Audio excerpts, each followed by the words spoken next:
नमोस्तचर श्री ब्रजेश जैन मथुरा से आपके श्री चरणों में अपनी शंका रख रहे हैं।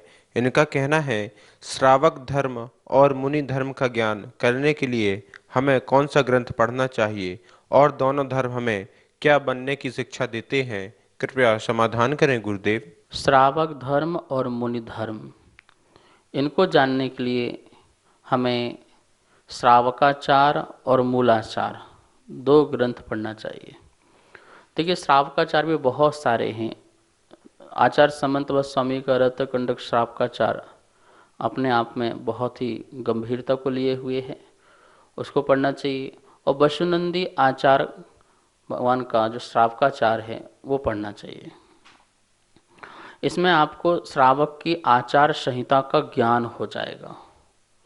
और मुनियों के धर्म का पढ़ने के लिए मूलाचार एक ग्रंथ है भट्टकेर स्वामी का, उसे पढ़ना चाहिए, जिसमें मुनि के स्वरूप का ज्ञान होता है। अब कोई बोले कि हम श्रावक हैं तो श्रावकाचार ही पढ़ना चाहिए कि मूलाचार भी पढ़ना चाहिए, तो ज्ञान तो दोनों का हो जाना चाहिए। ज्ञान में होने में क्या बाधा है? आपको श्राव का ज्ञान भी हो और आचरण में भी हो, और मूलाचार के माध्यम से मुनि धर्म का भी ज्ञान हो और मुनि बनने के भाव बने रहें, वो परिणाम बने रहें। अब आपने पूछा कि दोनों के पढ़ने से क्या बन सकते हैं। श्रावकाचार का अध्ययन करने से आदमी इंसान बनता है और मूलाचार का अध्ययन करने से आदमी भगवान बनता है। श्रावकाचार का अध्ययन करो और उसको अपने जीवन में उतारो तो आप इंसान बन जाओगे, और मूलाचार का अध्ययन करो और अपने जीवन में उतारो तो आप भगवान बन जाएंगे, क्योंकि मुनि बनकर ही भगवान बना जा सकता है। तो एक इंसान बनने की कला सिखाता है और एक भगवान बनने की कला सिखाता है। अतः हमें इन दोनों शास्त्रों का अध्ययन करके अपने जीवन में इन आचार संहिताओं को उतारना चाहिए। नमोस्तचर श्री वीनस जैन इंदौर से आपके श्री चरणों में अपनी शंका रख रहे हैं। इनका कहना है, देव ने बैर से बसीभूत होकर मुनि को समुद्र में फेंक दिया, तभी वहीं से मुनि को केवल ज्ञान या मोक्ष हो गया, तो उस समय उनका कौन सा आसन होता है। कृपया समाधान करें गुरुदेव। देवों द्वारा उपसर्ग होकर के किसी मुनि को समुद्र आदि में डाल दिया जाए तो उस समय आसन कौन सा होगा, यदि वहाँ से केवल ज्ञान प्राप्त हो जाए या मोक्ष प्राप्त हो जाए। देखिए, दो ही आसन से मोक्ष होता है, खड्गासन और एक पद्मासन। तो जिस समय उनको केवल ज्ञान होगा तो उस समय उनका आसन जो है वह खड्गासन या पद्मासन रूप हो जाएगा, स्वमेव हो जाएगा। इसी प्रकार और भी लगा लेना, कोई मुनि का उपसर्ग चल रहा हो, जैसे कोई व्याघ, शेर, चीता आदि मुनिराज को भक्षण कर रहे हों और उसी भक्षण के समय थोड़ा यहाँ वहाँ हो और वह उनको मुनि को केवल ज्ञान हो जाए, तो उस समय उनका शरीर क्या हो जाएगा, सर्वांग पूर्ण हो जाएगा। जो आधा अधूरा शरीर हो गया, छिन्न भिन्न हो गया, जीर्ण शीर्ण हो गया, वो शरीर भी क्या हो जाता है, पूरा का पूरा उस केवल ज्ञान के प्रभाव से वह शरीर सर्वांग परम औदारिक और बहुत सुंदर और सम चतुर्थ संस्थान शरीर हो जाता है। तो इसी प्रकार से केवल ज्ञान के प्रभाव से यदि वहाँ पे मुनि को उपसर्ग से समुद्र में फेंका, नदी में फेंका और केवल ज्ञान हुआ, तो उसके प्रभाव से शरीर फिर पुनः सम चतुर्थ संस्थान और पद्मासन या खड्गासन रूप आसन हो जाता है। और उसी समय यदि मोक्ष होना होगा तो उसी आसन से ही मोक्ष होगा। ऐसे नहीं कि फेंक दिया, मुनिराज उल्टे हों, उल्टे गिरा दिए, सिर के बल गिर गए।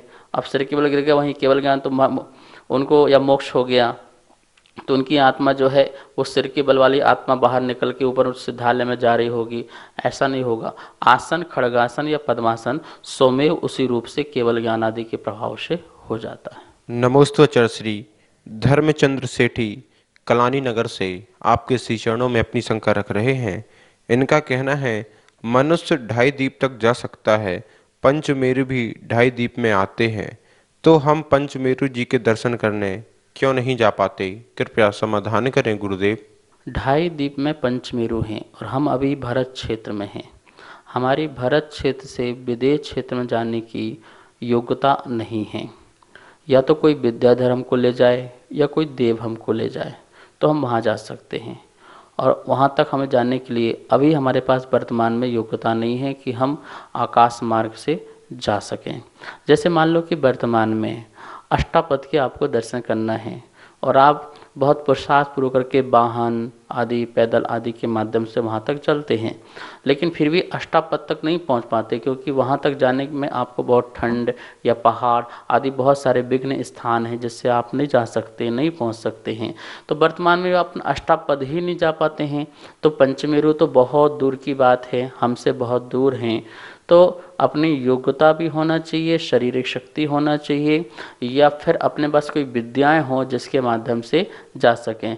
इन सब का अपने पास अभाव है, इसलिए वर्तमान में ढाई द्वीप में भी पंचमेरु होती है और हम भी ढाई द्वीप में होते हुए हम पंचमेरु के पास जाके दर्शन नहीं कर पाते हैं। नमोस्तु चर्चरी। मोनिका जैन सोलापुर से आपके श्री चरणों में अपनी शंका रख रही हैं।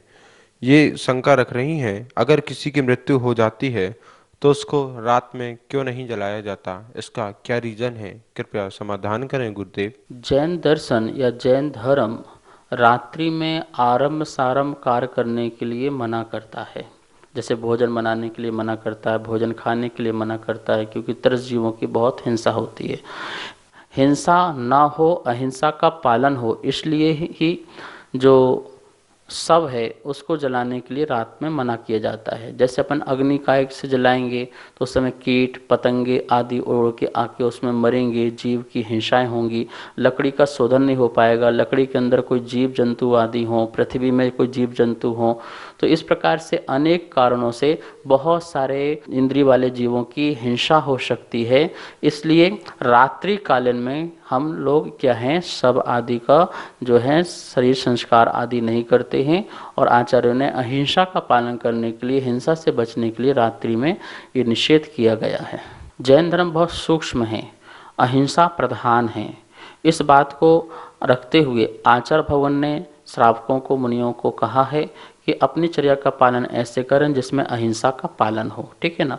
अब ये जलाने की जो कार्य हैं वो श्रावकों के द्वारा है, मुनियों के द्वारा नहीं है। मुनियों की समाधि जंगल में हो, वो तो वहीं छोड़ करके चले जाते हैं, उसको न जलाते हैं न कुछ करते हैं। लेकिन श्रावक लोग कार्य हैं वो उनका जो है शरीर विसर्जन करते हैं, तो वो रात्रि में नहीं करते हैं। सभी को सादर जय जिनेन्द्र। जैसा कि आप सभी को विदित है कि पूज्य गुरुदेव के द्वारा नित्य आगम के अनुसार आप सभी की शंकाओं का समाधान किया जा रहा है, जो कि पारस चैनल के माध्यम से नित्य शाम को प्रसारित होता है, और पाठशाला भी प्रचारित की जाती है, जो कि तत्वार स्वाध्याय की पाठशाला होती है। ये प्रोग्राम पारस चैनल में शाम 5 बजे से 5:40 तक चलता है। आप सभी अवश्य देखें, और जिस प्रकार से संबंधित, किसी भी प्रकार से संबंधित ये कोई भी शंका आपके मन में है तो आप नीचे दिए गए नंबर पर भेजें। आपकी शंकाओं का समाधान पूज्य गुरुदेव के मुखारविंद से आगम के अनुसार किया जाएगा। जय जिनेन्द्र।